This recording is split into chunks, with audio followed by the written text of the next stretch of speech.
Well, good evening, everybody. Welcome to the cave. All right, we got a different setup tonight.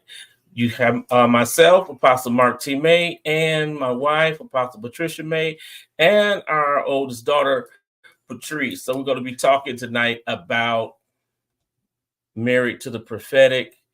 And so like, share, text somebody. If you're on YouTube, subscribe, follow us, let them know we're on live right now. We are going to be talking about married to the prophetic. For those of you that do not know, we'll be celebrating our 40th wedding anniversary. We'll be celebrating our 40th wedding anniversary coming up next on the 7th.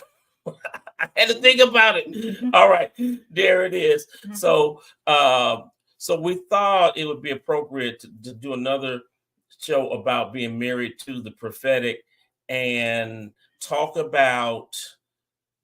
Matter of fact, we have questions. So if you have a question, you can put a question in the comment, and we'll be glad to take the question. And we already have a list of questions that we're getting ready to take from our co-host tonight, which is Patryce.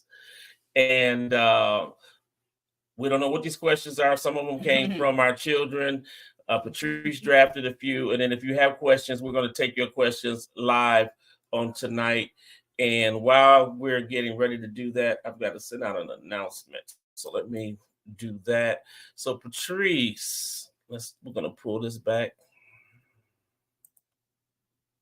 All right, Patryce. So anything you want to say before we get started?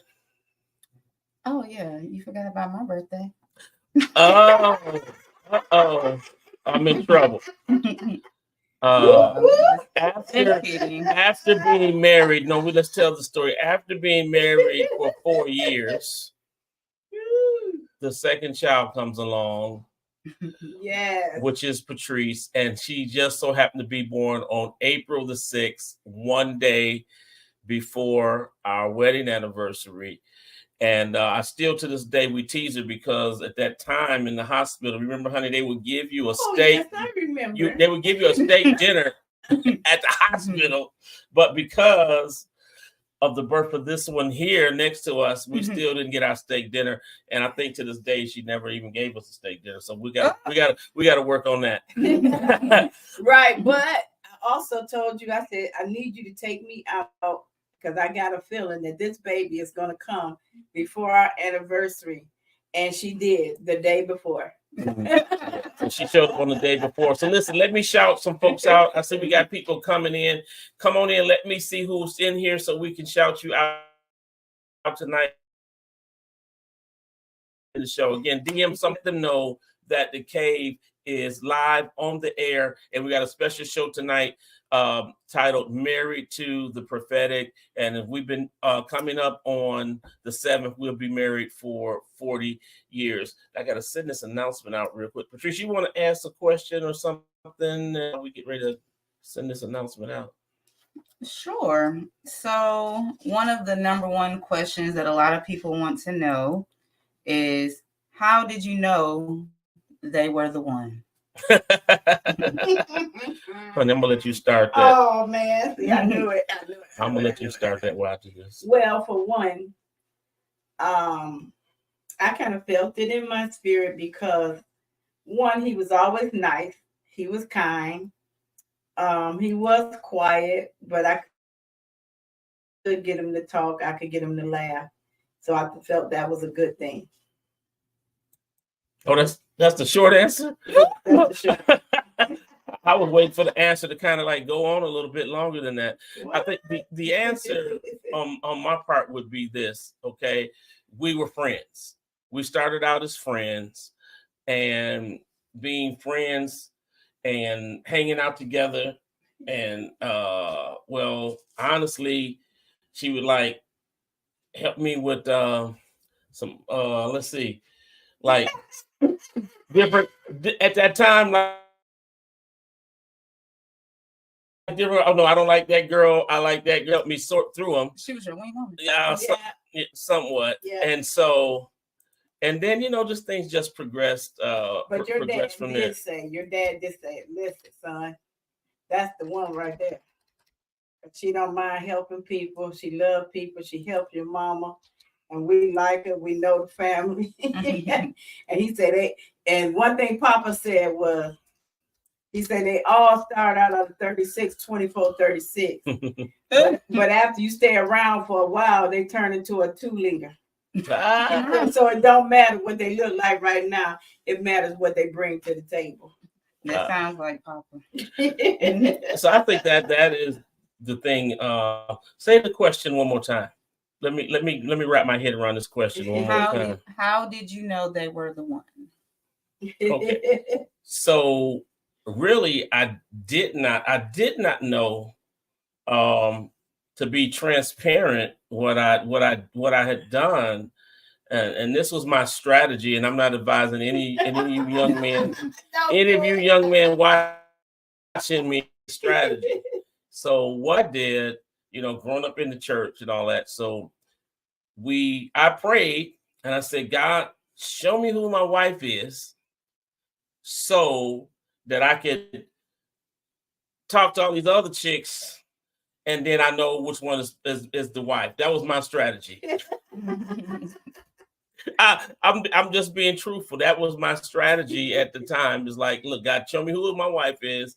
And then, I had time to play the field, as they would say back in the day. And that's what my prayer was. But I don't advise any of you single gentlemen to take my advice and do that. All right? Yeah, he was trying to play his player card.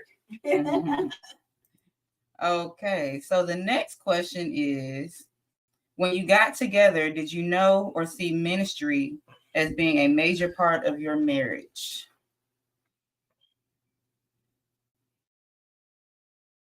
You want to answer that question? In the beginning. Not in the beginning. I think a few years into the marriage, he realized that he was being called to the ministry, because at that time we were growing up in a Baptist church. Our home church was Baptist church. That's where we got our foundation from. So at that time, he kind of felt that he was being called to ministry. So, but that was a few years into the marriage. Yeah, that was definitely a few years in. So I want to answer that real quick, but I said I was going to shout out some people, but I was trying to do some producing over here. So let me shout these folks out that's watching. I see, hey, our second youngest daughter, Marcia, is out there. Hey, Marcia. I see Atia. Hey, Atia, what's going on? Tina, my oldest son, Marcus, you're out there. Kimmy, you're out there. I see Mikey. Mikey, what's going on, Mikey? Thank you for being with us. So to answer that question, is that ministry was not in the picture whatsoever early on in marriage. Jesus, ministry was not even in the picture. I mean, ministry wasn't on my list of anything to do, even though we regularly attend. What is it really like being married to a prophet? We'll get to that in a minute. And so it was not on a list because I didn't feel like I was called. If you want to, I'll tell you the short version of the story. Our youth pastor, I used to hang around our youth pastor a lot because our church at that time, Unity Baptist Church in Detroit, we had baseball and softball teams. We played football. We did all these sports stuff, basketball, and we all on Wednesday nights we ride home on the bus. Even though I live 2 blocks from the church, I would ride home on the bus with the youth pastor just hanging out, when he would drop everybody off. And so one night, I think we stopped at a Coney Island. You weren't involved in this conversation. We stopped at a Coney Island, and Reverend Royal asked me, he said, what do you want to do? What do you want to do for the Lord? And I said, I never thought about it. So I just kind of said, maybe teach. And that was it. And so a little time later, that's when I felt the call to ministry. I had a dream, and that's how I felt the call to ministry. So that would have been, let's see, I first started preaching like in 1987. Patryce was born, what, 86? No, 88. 88? 88. Anyway, I'm not the one for all the numbers and birthdays. Anyway, so along that time, that was the, dealing with the calling. So ministry came in later. So from anybody younger than Patryce, all they know is us in ministry. All they know is us in ministry. So all the mix of ministry and marriage, that stuff came later. Okay. So then I guess that brings me to the next question with how do you navigate growth within the marriage? Because you guys started off, I guess, on one lane and then it transitioned into, okay, now you're going to do ministry.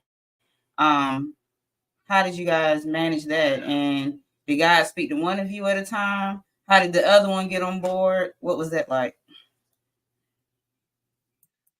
So the question, so you talking about dealing with growth as far as? Yeah, that family. Well, just transitioning from, you didn't even see ministry as part of, being a part of the marriage and, you guys being in leadership and being apostles. So how did you transition from, I guess, being your non-prophetic selves to, going down that avenue? Well, I think it was all a process. It was a process because at that time, all I knew about ministry was that I was called to preach. And I would say you got what I called the can't help it. I had to preach. So I would preach on the streets, at the bus stops. Yes. I would stand on the bench at the bus stops in Detroit. I tell you right now, Joy Road and Taylor, I would stand on the street, stand on the bus stop.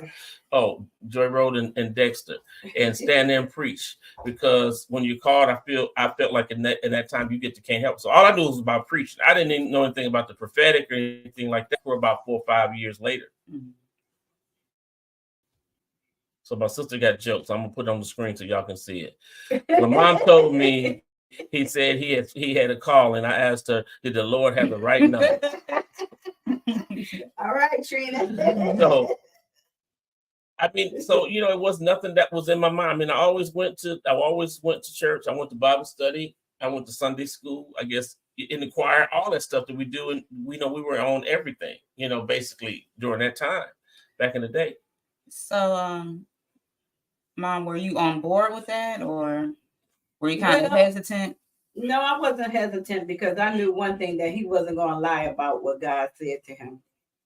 So I trusted the God in him, and I was just like, okay, well, I guess I'll be the nice first lady, or that's what they called them back then, at the church, and at that time, because the way our church was set up, which was really kind of awesome, because they would have a meeting for the men that are in ministry, that are ministers and pastors. And then they also had a separate meeting for the ministers' wives. That was the name of our group. So I learned a lot, even from the women whose husbands were already ministers. So that helped me. And I was just like, okay, well, I guess if that's what he is, then I guess I have to be that. Okay. So you kind of had it easy. A lot of people say they get pushback. Oh, wow. Or they'll say, well, God didn't tell me that.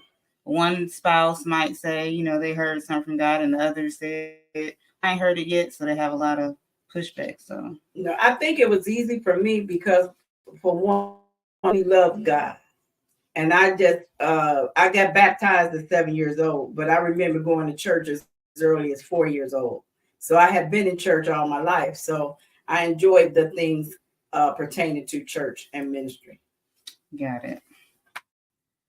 Okay. So next question.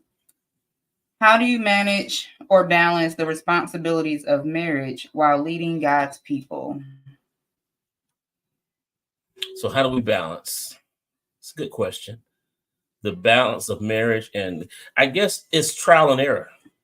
I would say it's trial and error. And even now, I reflect back with raising, and those of you that do not know, we have 9 children. So reflecting back at the fact that we had 9 kids, I was traveling for ministry. Let's kind of fast forward and get into what around later on, like 97, 98, I was traveling. I had 3 prophetic schools, one in Detroit, Matter of fact, I had one on the west side of Detroit, one on the east side of Detroit. I traveled to Maryland the first weekend of the month, and I came down here to North Carolina on the fourth weekend of the month. I did that for 5 or 6 years. And so I guess you learn how to balance. But let me say this too. But during that time, I still was probably working. Let's see, I had my pest control business. Yeah. I worked for the post office. I'm trying to help some young prophets right now. I hope you're listening. I worked at the post office. I had a job in the daytime where I worked for a nonprofit. You were a counselor. Yeah.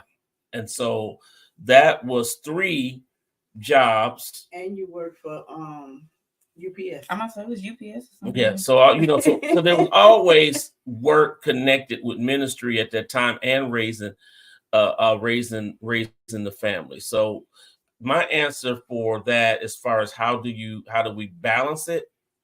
It was trial and error. But I would say that for one, we prayed together. Number 2, it was teamwork. Mm-hmm. And one thing that was amazing, because we have 6 girls, and the one thing that's amazing is because he knew how to comb hair.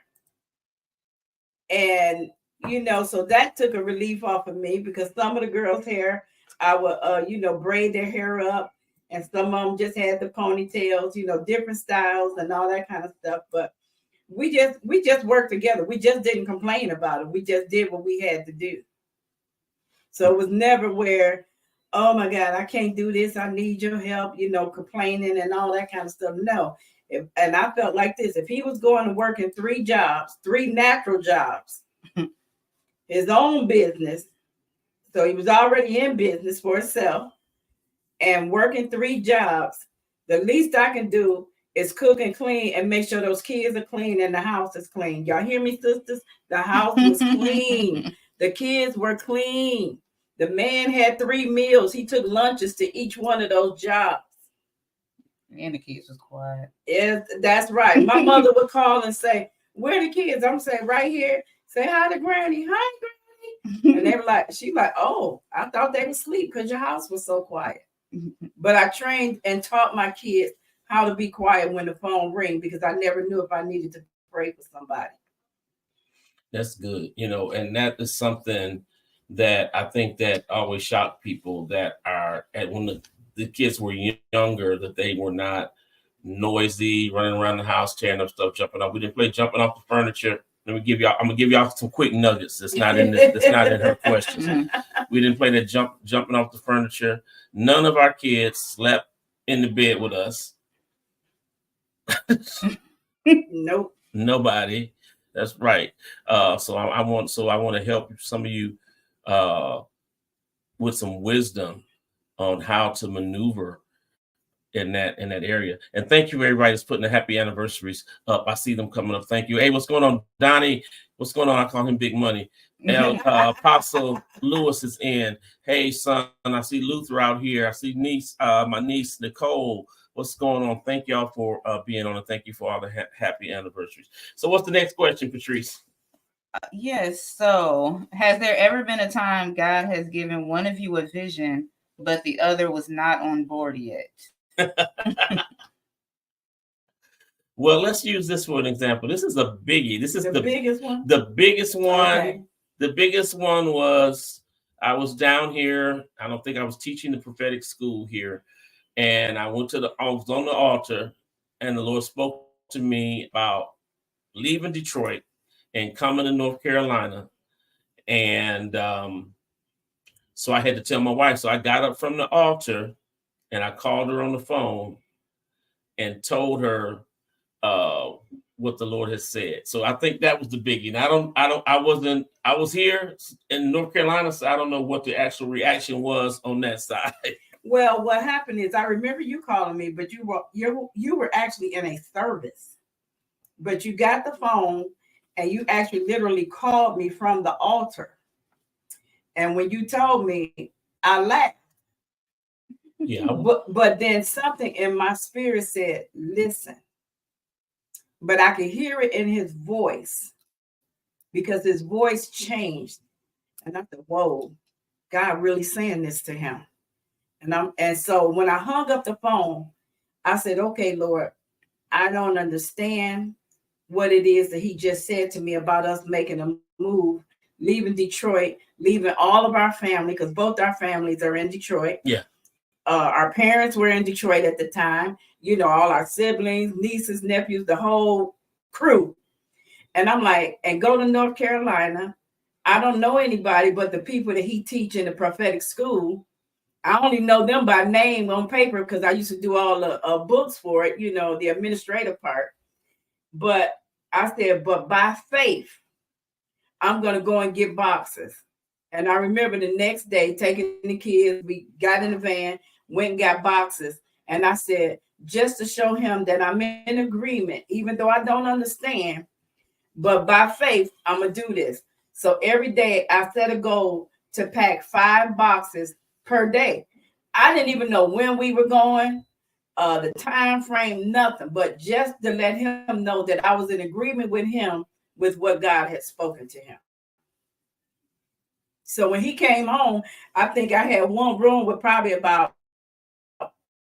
20 boxes in it, maybe. Yeah. Act of faith. Be it on you according to your faith.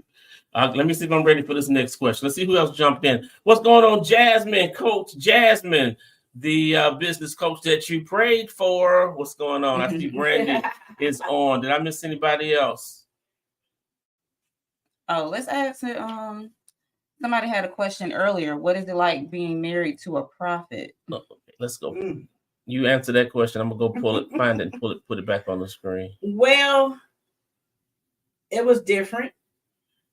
It was something you have to get used to. Something that I had to pray and ask God, what was this? Because it was something different. It wasn't in the norm. But one thing God began to show me, and this is my example, the way I explain it. I had to look at him as, first of all, as Marc, my friend, Marc, my husband, Marc, the minister, Marc, the prophet, Marc, the apostle. So just like we are a mother, an auntie, a sister, a grandmother, you have all these different roles.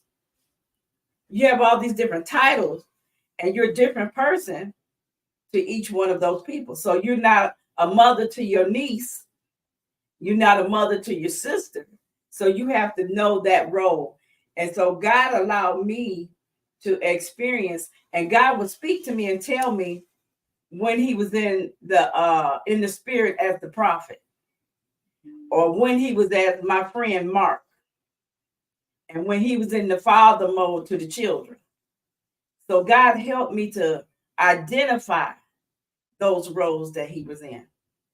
So I know when a certain anointings come upon him, who that is in front of me. So the question was, what is it really like being married to a prophet? Because we some interesting people. Thank you, Tita, for your question. If anybody else has one, you can drop it into the chat. And I guess it's, sometimes because the prophetic is spur of the moment. Hey, Prophetess Deborah from Guyana, South America. Thank you for being on. Let's see, Devana. Who is this here?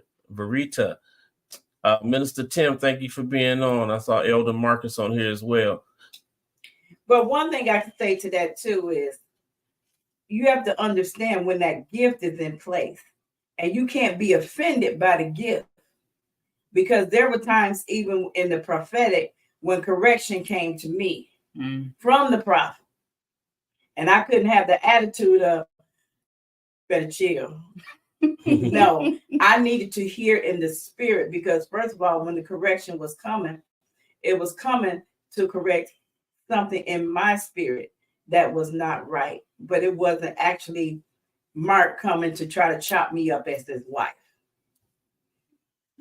That's good. What's going on, Polo? He's out there. Thank you for watching.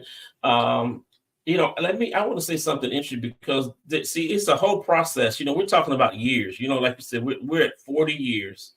So there was a process of, in the early years, I would say, and I don't know, I might be getting into some of Patryce's questions. The early years were more difficult because we were learning to navigate through it.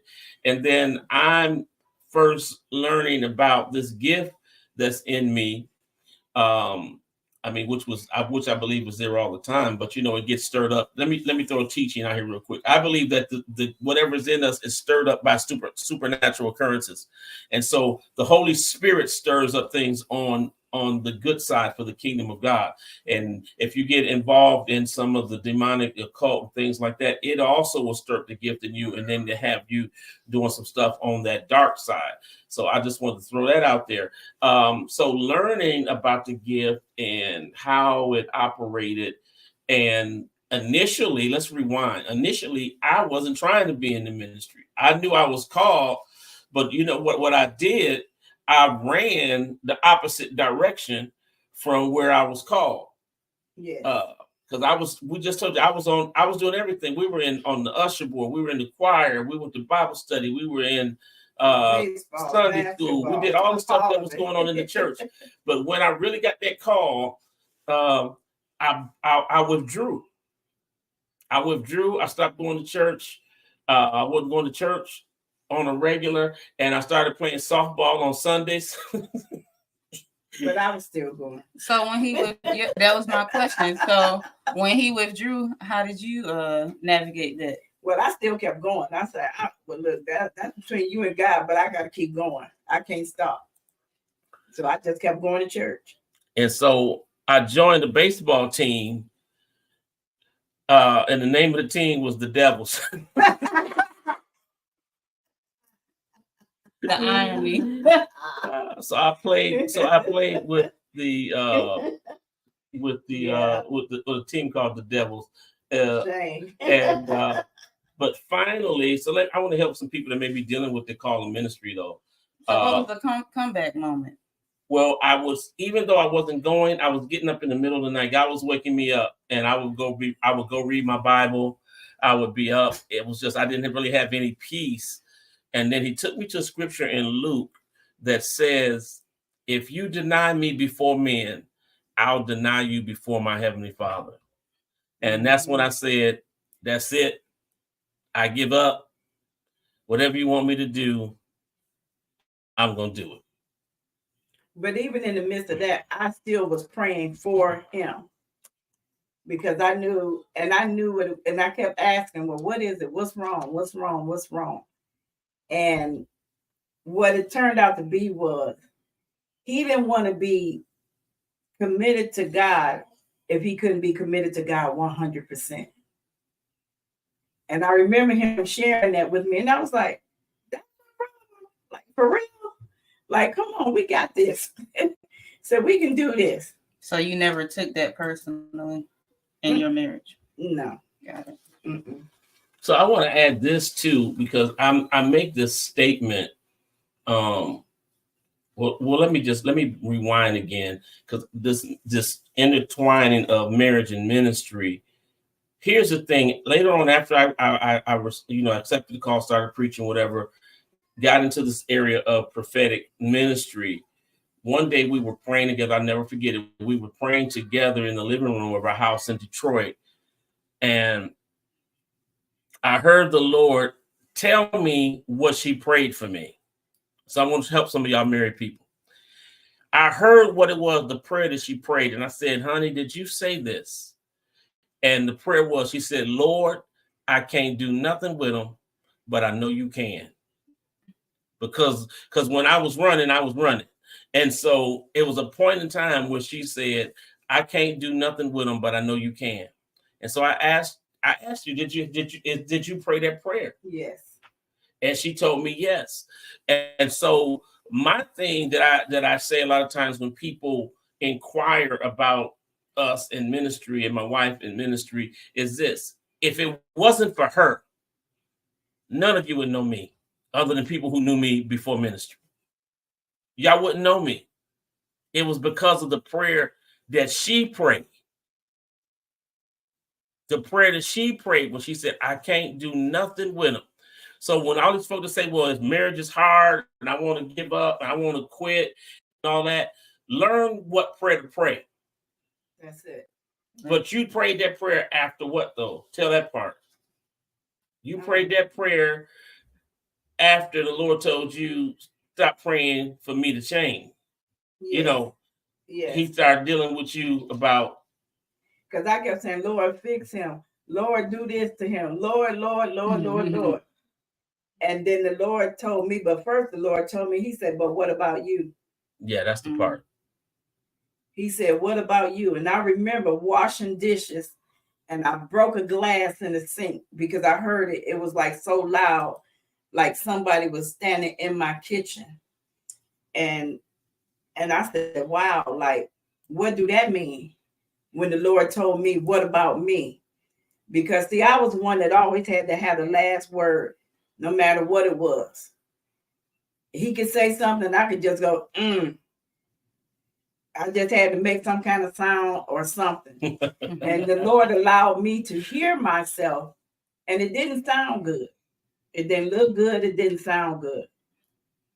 And then even in just that little piece of just saying, I still was not being submissive in my relationship. Y'all hear me? I was not being submissive in the relationship. So then that's when I began to change and say, okay, Lord, I can't do nothing with him, but I know you can. And I said, and I only got married to get married once. And I don't want to be divorced. Yes, and if I'm going to be the cause of it, then Lord, fix me. That's good. All right, Patryce, let's move on to the next one. Well, I guess we don't need Sierra's prayer. We need Apostle Pat's prayer. What's that? Who's prayer? You don't know the young people that say Sierra's prayer. Oh. Yes. Okay. So next question. Let's see. Let's shift. If you had to make a list, what are about 5 foundational things you believe a marriage needs to survive? If we had to pick 5 or more, I mean, foundation. Yeah, foundational things. One is prayer. You can't be selfish. The other thing is trust. Can I throw one? Go ahead. Have a forgiving heart.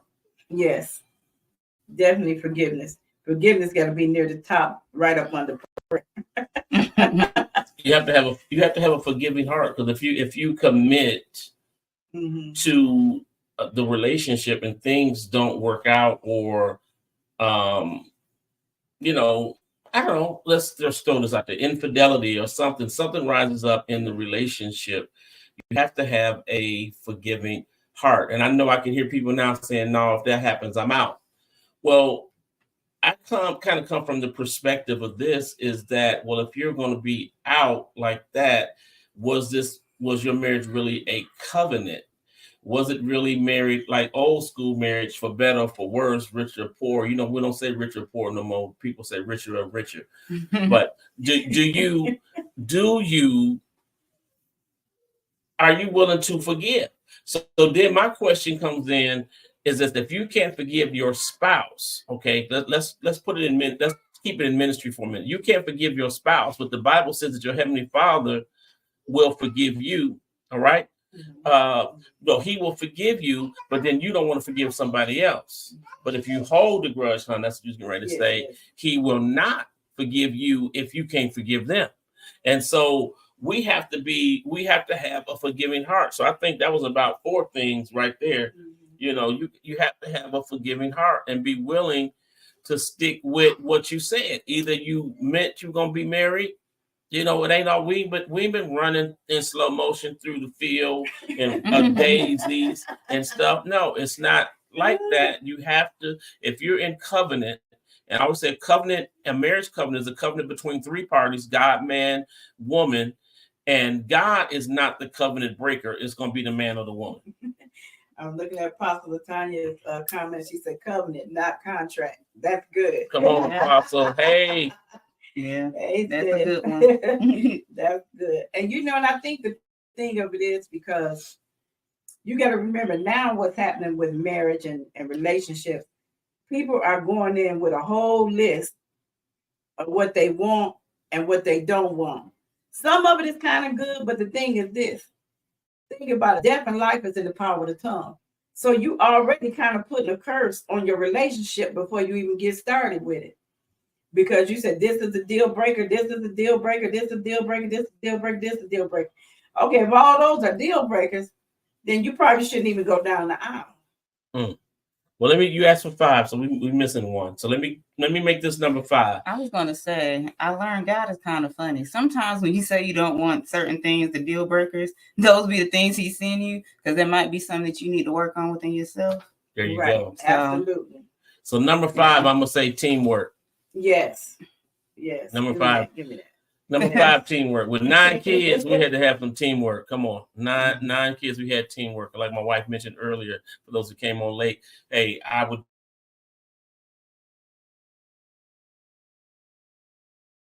do hair too. I took rubber band, put the barrettes on. Oh yeah, I could do it. I could still do it today. What used to be funny about that, the hair combing, because I had to have a duck on this side and a duck on this side. We had the bunnies on this side. We had to have a bunny on this side. He said, "What difference do it make? They all yellow." And I said, "No, they got to match." Then it got so good to him. He said, "Oh, I see what you're saying." So then he started beating me going to the beauty supply store to make sure the barrettes were matching or the ribbons were matching and things like that. And he was so good at it that my mom used to always say, "Oh, who did your hair? It's so pretty." I'm like, "Daddy." And she said, "No, y'all daddy ain't do that. Your daddy ain't do that hair." But actually he did. And and the other thing is, ladies, I did not complain about the parts, if it was straight or not straight, and things like that. Because why? I needed the help of him helping to do 6 little girls' hair. So you can't be such a perfectionist that you don't allow him to make an error. Come on. And especially doing it in a complaining way. There's a way to come back later and say, "Hey, hon, okay, next time you great do the hair, if you do it in the middle, kind of do it like this. Or if you're not sure if that part gonna be straight, make the little zigzag."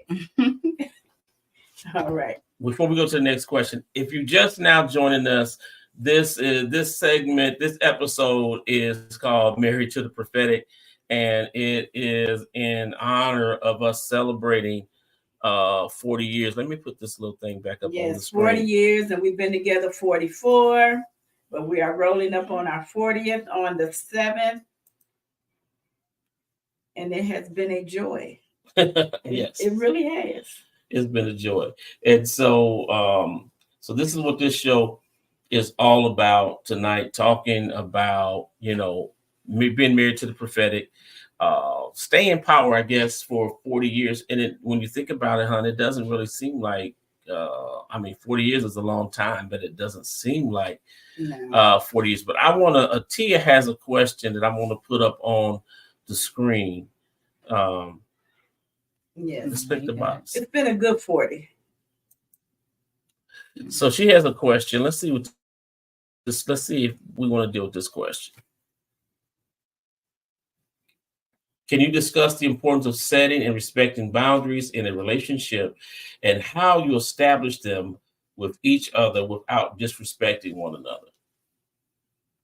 So boundaries, I don't know, when I think about us and we're talking about boundaries, I think one, because we were friends in the beginning, and I've watched some of these reality shows, these dating shows, and these jokers on there talking about they need their own space, but I feel like this. I love my wife so much. I wanted to be around her. I didn't. My only boundary I think that we would say is that, hey, if she's going to minister or I'm going to minister, we had that space to go pray and talk to the Lord and study.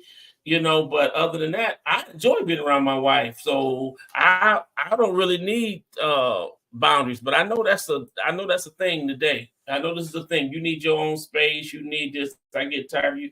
We had probably been together every day up until I took a job as a contractor. And we worked together because we worked together at the church. So we was at the church together every day. So we were together every day up until the time, other than me traveling and ministering and stuff. Other than the time when I became a contractor and I worked overseas, we were together every day. So, guess what? I wanted her in my space. Y'all. I wanted her in my space. Come on. But you know what? But not only that, though, even when you needed time alone to, just separate yourself and just you and the Lord, remember you used to go to the hotel. I sent him to the hotel. Hey, go for the weekend, go for a few days and talk to the Lord. And we would do that. So you kind of know when the other one needs their space. But, some people don't need their space because they're going to get some space and do something they ain't got no business doing. So, you know what? Let me tell this. Just saying. Tell this story since we on live. I know what you're saying. No, but let me tell the story. This was recent. So we got away. You know about this? I heard. So we went away, because every now and then we'll get away from the house and we'll go get a hotel somewhere local. I see my brother's on here, Apostle Lewis, so I know he can relate to me. They have a staycation. So staycation. So we get away. But I was still, I was away, but I was working at the same time because sometimes I just said, look, honey, you need to get out the house. It's a little noisy. Grandkids is here and all that, and just get out. We'll go somewhere. But I was also working, and so I had to leave the hotel at, I don't know, like 3 a.m. All right, I had to leave out the hotel at 3 a.m. Okay, so I'm coming through the lobby.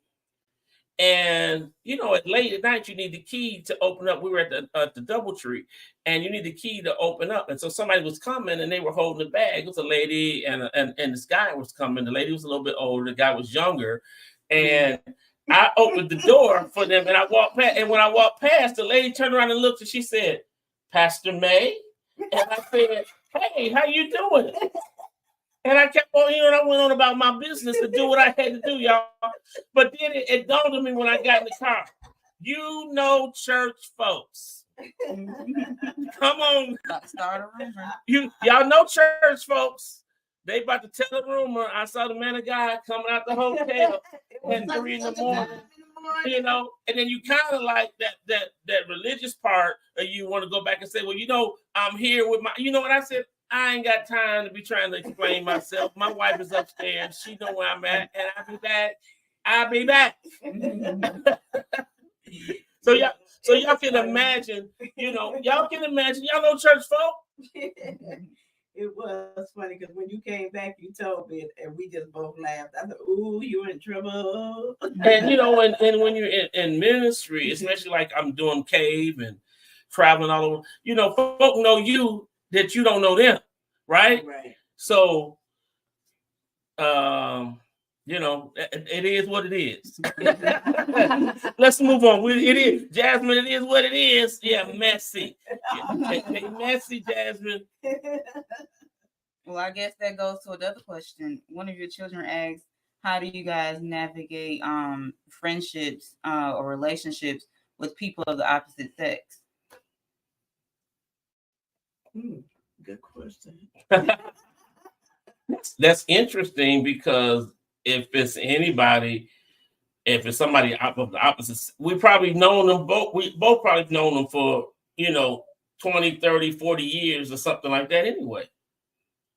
Like example, my wife went back to Detroit to handle something in Detroit, and she ran into some people that we went to church with. Matter of fact, she went to visit somebody that was a guy. So I joked with her. I said, "Oh, you went to see he was happy to see you, don't you? You know he's happy to see you." But what am I worried about? I got 40 years in. I got 40 years in. 44. Yeah, I give you 44. 40 married, 40 into the relationship. So, what am I going to trip for? But I think the thing of it is because we're confident, and first of all, in who we are and whose we are, and then number two, we have that trust amongst each other. And like I said, it's not a secret, because like I said, I told him, who I went to go see, and he laughed. We joke with each other like that. Our kids hear us joke like that all the time. Let me say this. Let me put all the joking in, because back in the day he liked it. So so I had to mess with that. Okay, go ahead, honey. But I didn't like him, but okay. That is true. Said not like that, but I just don't have a problem with it. For one, I'm not intimidated by other women talking to him. I don't have a problem with that. And then I always laugh and joke, even when the kids were younger. I'm like, you can holler at them as long as they got some money and they're going to take all 9 of these kids, then I'm going to be the free one. I was about to say, you always said that. You always said, I don't care. Talking about, because y'all going with him.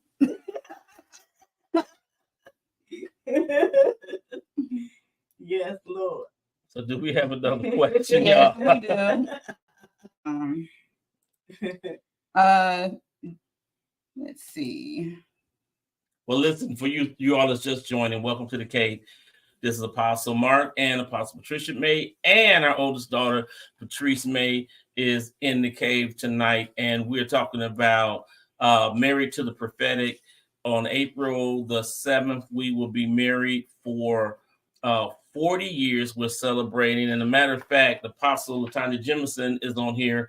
40 years ago on that date, we got married in their home in Oak Park, Michigan. So they always joke about it, call it the Jemison Chapel of Love, because that's what we got married at. Almost 40 years ago now, y'all. All right. How important are love languages? Yeah. How important I love language. I got the knee. I got the knee under the table. I'm just gonna tell y'all, I got the knee under the table. I think they are important. And I'll raise my hand and say, many times I be forgetting. Sometimes you got to remember what you teach, because there was one author that says this, and was one author that says this, that a woman requires 21 touches a day. And then so many times my wife will say, how many touches did you get in today? And these, let me help you, man. It's not something that's sexual, but just how many touches do you get in a day? And so one author wrote that a woman requires 21 touches a day. Somebody put that in the comment. A woman requires 21 touches a day. Yeah. But you know what? And don't be afraid to say, hey, this is my love language, because I will tell you, your love language will change. As you get older, as you change, your love language is going to change. Whereas, like I said, touch might have been number 1, and now it might be number 5. So your love languages will change. And it's okay that they change. And guess what? Don't make your spouse work so hard. Tell them. It's okay to tell them. Yes. They're not a mind reader. Hey, Karina, that's one I forgot to tell Coach. Tell Coach, this is a couple that just got married. Tell Coach I forgot to give him that tip. So you take this tip to the coach for me. I forgot to tell him that 21 touches when y'all were in counseling. That's very important. All right, but love languages are important, and you need to to understand the love languages. And I know what my wife is like. Look, rub my feet. This is her thing, and you may not be in that, you be like, but hey, I succumb, because the Bible says submit yourselves one to another. So, so I submit myself to the foot rubbing. All right. All right, you read the question and see if it's a question that we need to read it over there first. Okay, go ahead, Patryce. Okay, let's see. Why do you think marriages aren't lasting past the first year? Why do you think marriages are not lasting past the first year? Oh, hey, daughter, and the kids said, "Mom, you look right cute." Thank you. What am I? Chopped liver, but let's keep going. Why marriages are not lasting beyond the first year? Because I don't think people are allowed. One, I think, you need to be counseled before you marry somebody. And I feel like this, if you're avoiding being counseled, that means you don't want somebody to give you wisdom to let you know that you could be making a mistake, that you may need a way out. You may need to wait. And I think people don't want to. We live in a society where everything is so instant. Right now, I sit here, I can click on my computer and I'm live to the entire world in a matter of seconds. Everybody wants something quick and fast. And you have to stand the test of time first. And that's why I said it's very important to get to know each other. You should be friends. First of all, you should like each other. Right. It's a difference between like and love. You should like each other. If you don't like each other, you ain't no way you're really gonna be able to love each other. Right. And so I think is that they don't want to endure anything. And we see it all the time. We see it on this social media age. Somebody's got a $20,000, $30,000, $40,000, $50,000, $100,000 wedding, and then next year you find out they're not married. And I think the other thing is that that honesty. So some people just not being honest when they go down that aisle. And then if you got all them extra soul ties, all y'all going down that aisle.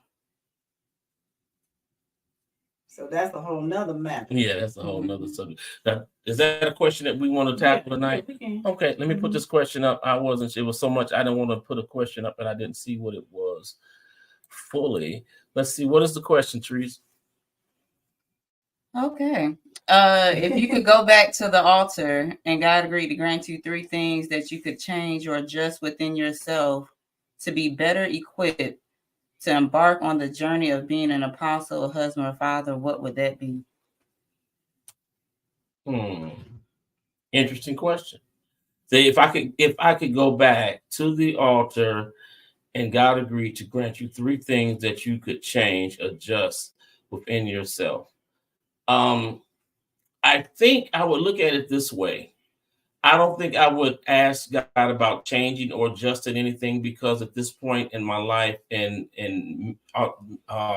as in almost as many years in ministry as I've been in marriage, I understand that everything is a process.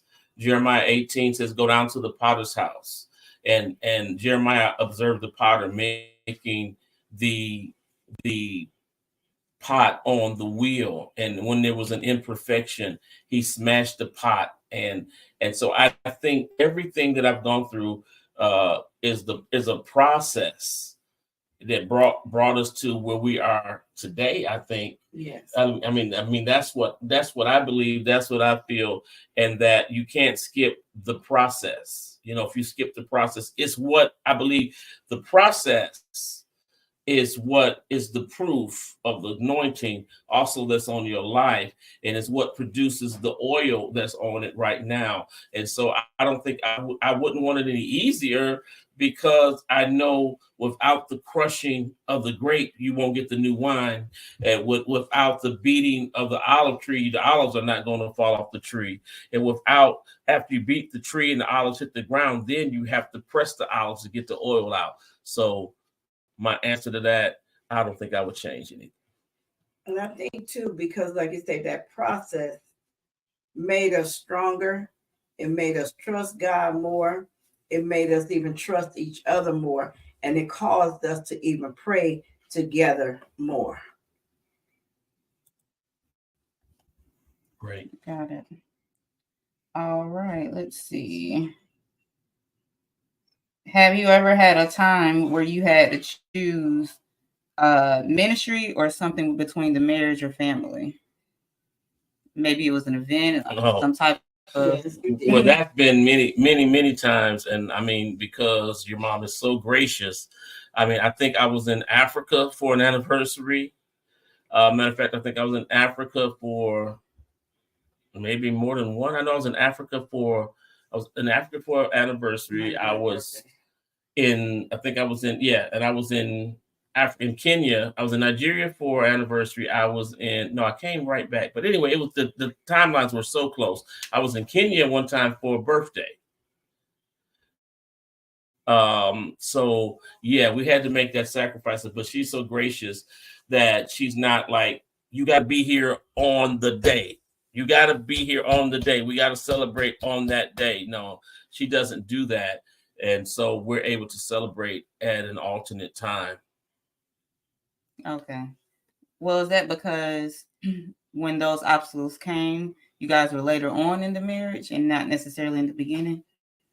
Yeah, I think it was later on. It was later on, but even in the beginning of the marriage, I mean, I don't know. It just, to me, it just wasn't that important to do stuff on that day. You know, some people so etched in stone, if it don't happen this day, then it don't mean anything.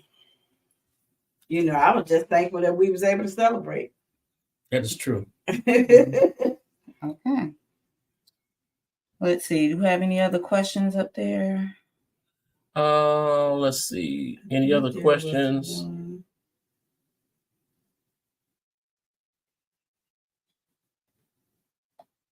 Well, while they're searching to look for questions, if you're just not joining us, this is Apostle Marc T. May and Apostle Patricia M. May, and along with our eldest daughter, Patryce M. May.